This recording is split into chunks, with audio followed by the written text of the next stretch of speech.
Did you know that I retired at 45 and my husband retired last year?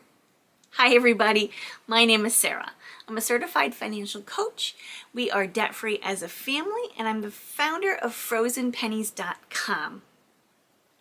Yes, I retired at 45 years old. And let me tell you, we have been enjoying every single minute of our retirement. Now, I was a preschool teacher and I was also the assistant director of our preschool for many, many years.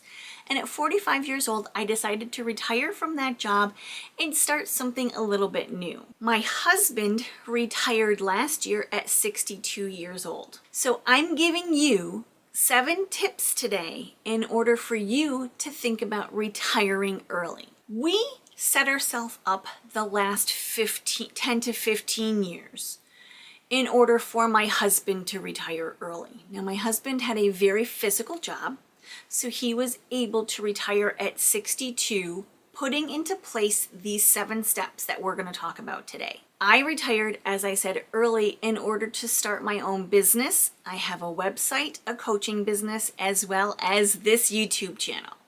We were able to set ourselves up for success by preparing years in advance. Now, that doesn't mean that you can't use these tips right away in the next few years to set yourself up for success or retire early. Many people do not have savings for retirement, so these 7 tips will help you maybe get there a little bit faster or at all if you don't think that you're ever going to be able to retire. Number 1 is super, super important. Pay off debt. We were never big credit card people, so we never had a lot of consumer debt. We didn't borrow money for furniture or even cars. We have borrowed money for cars, but they are all paid off right now. And they were paid off before we decided to retire. Now, my husband was the top breadwinner of our family. He, of course, made more money than I did as a teacher. But even with my retirement at 45, we were still able to keep our debt non-existent with just his income. Not having any consumer debt is very important when you're thinking about how much your lifestyle is going to change after you don't have a consistent paycheck coming in. Within this paying off your debt could possibly mean also paying off your mortgage. This is one of the things that we did, and really it was truly the key to having my husband retire at 62 was not having that mortgage payment. Now, this may or may not be able to happen for you. We'll get to that a little bit more. And number 2, live below your means. Live as if you've already retired. If you're only going to be bringing in $1,500 Social Security, then start living like you're only bringing in $1,500 a month Social Security. Make sure that the rest of that money is either going into savings, investment, or paying off your debt so you can get there.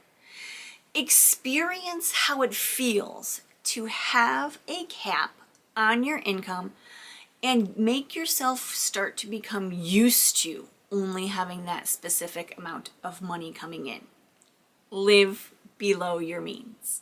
And number 3, if your plan is to retire in 5 years and you have any kind of retirement investment, 401k, 403b, Roth IRAs that you contribute to, invest as much money as you can in those. Once you've paid off your debt, you have no more debt that you have to pay other people for, and you're living below your means. You have extra money to sock away as much as possible into those investment accounts so it can work for you. Compound interest is a beautiful thing. Number 4, something that we've started doing in the last few years is investing our money into investment properties.